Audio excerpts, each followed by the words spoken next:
This program contains true stories of rescues. All of the 911 calls you will hear are real. Whenever possible, the actual people involved have helped us reconstruct the events as they happened.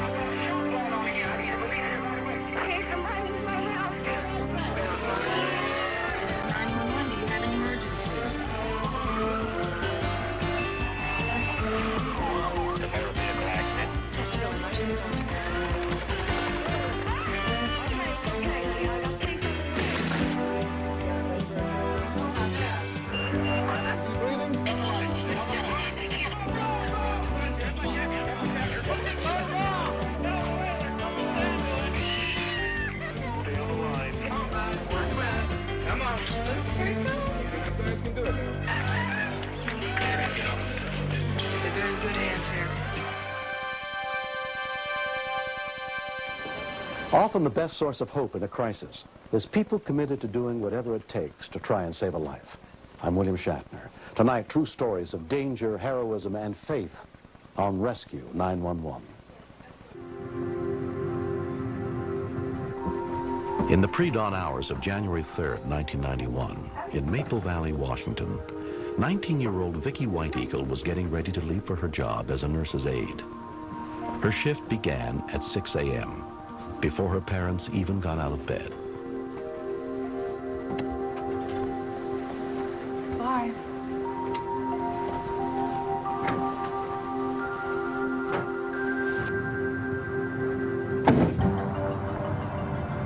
Greg Clementson traveled the same road as Vicki on his way to work. The news had said there was a possibility in rural areas like I live that there would be ice, black ice that you can't see. It's not well lit, so I knew that I had to be extra careful on this road and on my journey to work.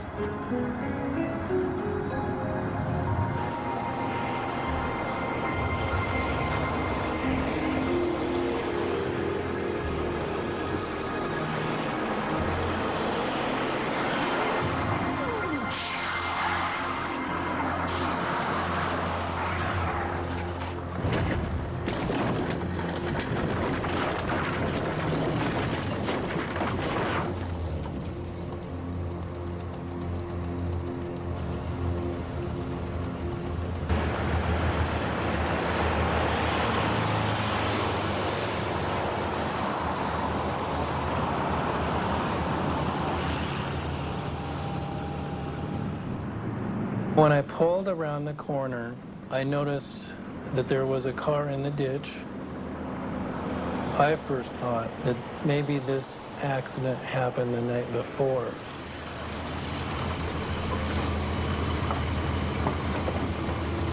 It's a dark road. I could see the victim, but not real clearly. You get in an accident, I'm here to help you. Can you hear me? Help me! Please help me! The door panel had been jammed. King County, please. Yeah, I want to report a accident. A lady ran off the road, hit a tree. Car is very damaged. The lady is very shaken up. We don't know if she is hurt. At 5:49 a.m., Greg's call came into the Valley Communications Center. All right, we'll send someone out. Thank you. Thank you.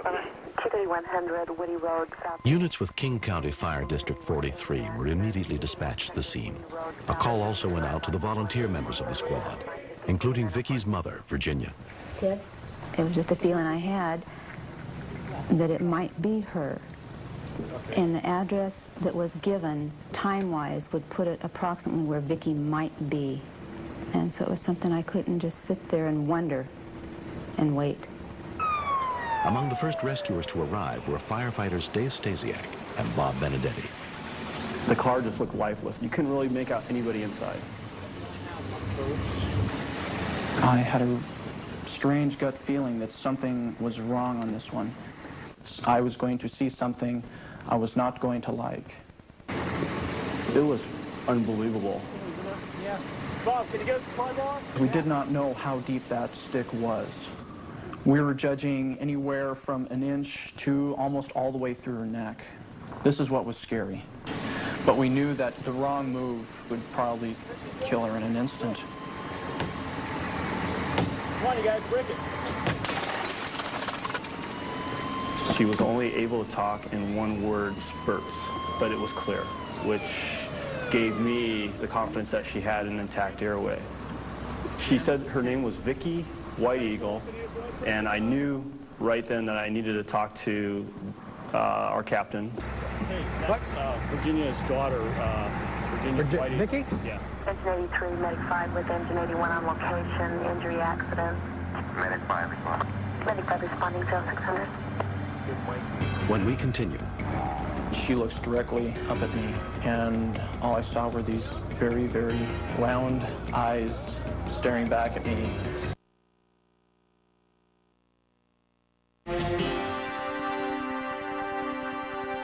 as rescuers worked to free 19-year-old Vicky White Eagle from the wreckage of her car, Fire Captain Lee Adelsman, a close friend of her family, was growing increasingly concerned about how to get her out without disturbing the peace of a wooden fence that was lodged in her neck. She was very scared. Okay, Vic, I'm here to help you, okay? She kind of set up a comfort zone around the stick to keep anybody from touching that stick and moving the stick. It was really tough for us because the first thing we wanted to do was cut her out of there and get her going on the medic unit, but we didn't want to jostle her in any way.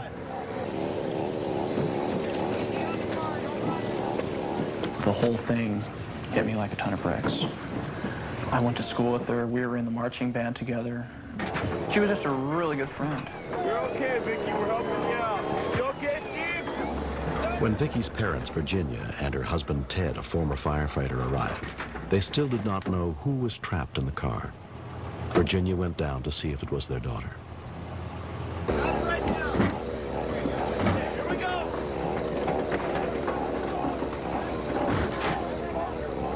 I didn't wait. I just kept going. I had no idea, no vision of what I was going to see when I walked up there. Lee Adelsman started walking towards me. And when you see somebody you know like that walking towards you, you kind of know. I knew then it was Vicky, but I knew that she was in good hands because I trained a lot of those people. If you know fire departments, everybody's pretty much a family in them. And to see somebody in that family in distress, you do exactly what you're trained to do, but you can feel the concern.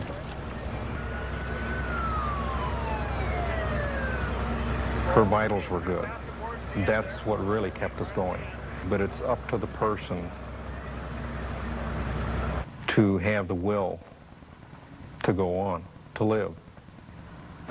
King County Medic 1 arrived, and paramedics Ed Plumley and Tony Scoccolo immediately took over Vicky's care. I need somebody to get me the Doppler. I'd like to Doppler her carotids before we move her out of here. I realized this was not going to be an easy extrication. We thought initially we might be able to cut the stick, but any movement at all of the stick potentially could make her paralyzed. We don't know if that object is up against maybe the carotid artery and it's actually preventing the patient from bleeding to death. So we were left with trying to tape it in position and trying to make it so it wouldn't move around much on the way into the hospital. Somebody else is going to have to get in position. I'll get it once this goes this way, I got it.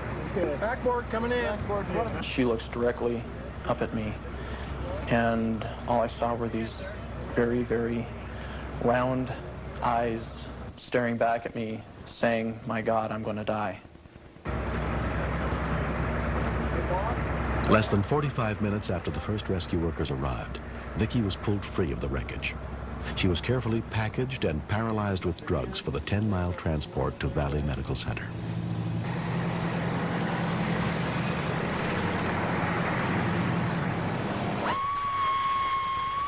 Doctors Greg Luna and Stephen Risa performed the delicate surgery. Our main concern at that time was if the object is removed without having good control of it in the operating room, there can be massive bleeding that you're unable to stop. It was about a centimeter away from the carotid artery or internal jugular vein, and it had just gone to the side of the trachea and esophagus and actually hit the bony spinal column rather than the cord itself, which carries the nerves. I think the stake went into probably one of the few places it could have gone without damaging at least one vital structure.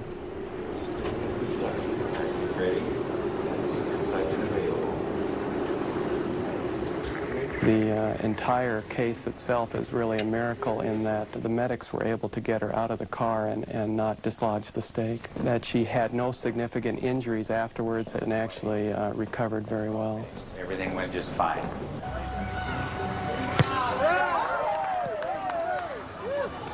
I believe that everybody that was on the scene of my accident helping me out are all heroes to me. The funny thing about it is Vicki has been our crash dummy for our drills. She's usually our patient that's stuck inside the car, and we cut her out and we save her. She didn't panic. She knew just what to do. Otherwise, I think anybody else would have tried pulling the stick out, not knowing, you know, what type of damage they may have done. I'm very thankful that Greg stopped, pulled over, and to find out if I was okay. A lot of it depended on him, on what he did, because nobody else stopped by but him. She's a very lucky girl. I think the thing to know and to learn from a situation like this is don't move a trauma patient unless it's absolutely necessary. Good. All right. All right. Well, thanks for being there. You're welcome. I'm so thankful that I'm alive that it's no reason to get mad if someone laughs at me or points at me and says I have a hickey. It's like, hey, it's just a scar. And I lived through it.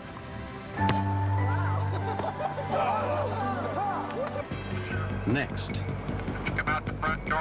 We had one neighbor that stated he had shot someone in the past, and they believed that he was armed with at least one high-caliber rifle inside the house. On the night of September 19th, 1988, in Indianapolis, Indiana, Tammy Wright and her husband Joe decided to take their 2-year-old daughter for a ride in Joe's tow truck as he hauled a car across town. They had no reason to be concerned as they made their way through the darkened city streets.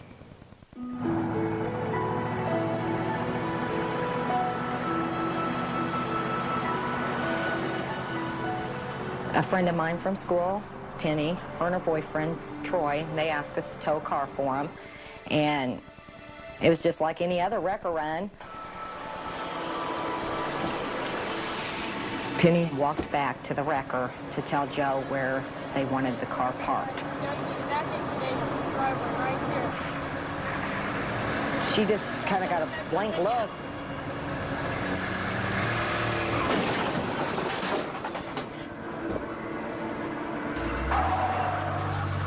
Stop that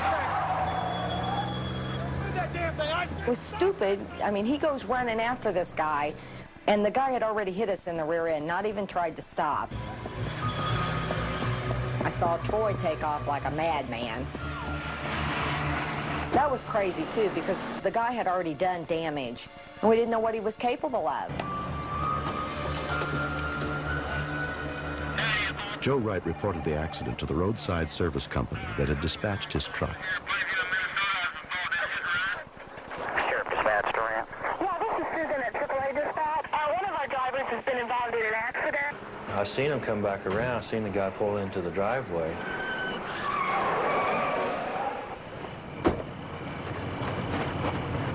Troy reaches into his trunk and grabs his ball bat and heads to the house. Come on, go! Yeah? Come on, hey, come on! Let's go! Get a gun! Come on, man, let's get out of the truck, come on! Guy's got a gun. A follow-up call to the Marion County Sheriff's Department reported that the suspect was now armed with a shotgun.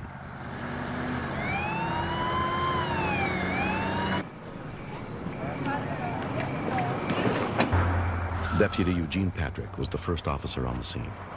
At that point, you know, he told me quickly what happened. He said the man with the gun is in that house and pointed to the house where he was at.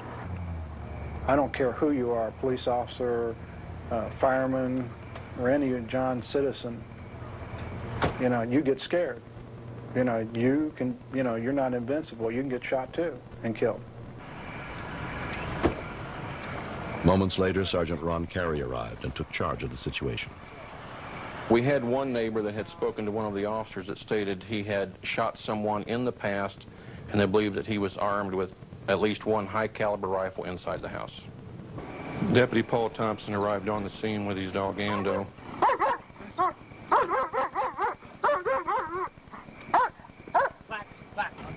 He asked me what we had and where I needed him to position himself. I advised him to be along a driveway of the neighbor's house.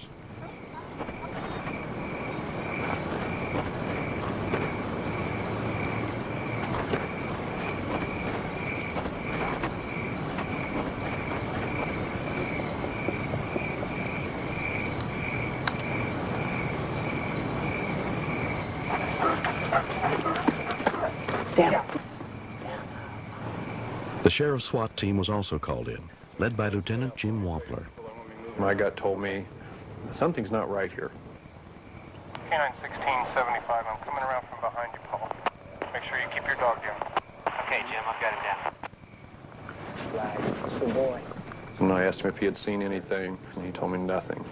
And he hadn't even seen a curtain move since he'd been there. The whole house was dead quiet. Kind of like a cat, it kind of raised the hair on the back of my neck. There was curtains on all the windows. And if this guy was in that house, some of those curtains somewhere along the, at some point would have moved. I mean, this guy's not going to have people yelling at him without taking a peek every once in a while. Stay on your toes. There was a small garage back behind the suspect's house, so I decided I better go double check. When these things happen, there's always a space in there where everything just stops. You've already tried talking to the guy, so you quit. You know, you shut the PA systems down, it hasn't worked. So what are you going to do next? You know, everybody goes back and they sit and they think. The house is quiet, there's nothing going on in the street, we've shut all the traffic off. There is no noise, it's just dead silence.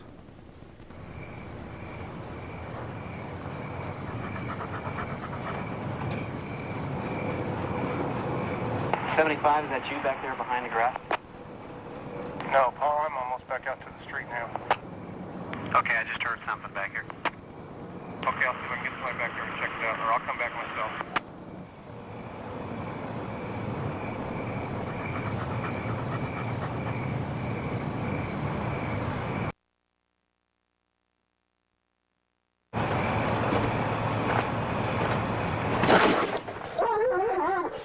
Sheriff, drop the gun! Dispatch 75, I think got shots fired.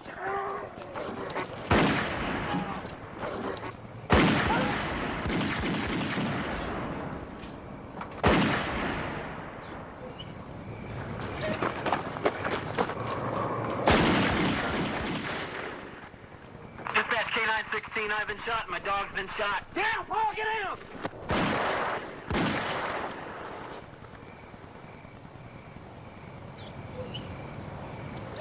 It all happened so fast, all I remember is at that instant I looked down at my dog and he looked up at me. And it's an expression that I'll never forget. It was like, is this it? Gary, go check on the dog for me. Well, he's hurt pretty bad. I'm all right. When Ando was struck, he was struck in the head and chest. And when he realized he was in trouble, he looked to me. He was coming back for help. And I couldn't give it to him. Deputy Paul Thompson was taken to be treated for a shotgun blast to the foot. We'll take care of the dog. Ando had reacted to save Paul's life without being given a command. After everything he did, I just felt bad about leaving him away there. But luckily I had some friends who took care of it.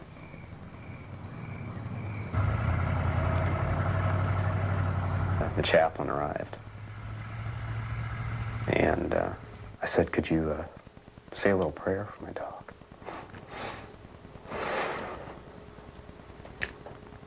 And he did. The suspect eluded capture that night, but turned himself in the following morning. He later pleaded guilty to attempted murder of an officer and battery on a law enforcement animal, and was sentenced to 30 years in prison. 3 years later, Paul Thompson has a new canine partner, Hero. But for Paul and his family, Ando will never be able to be replaced. Ando is Hero.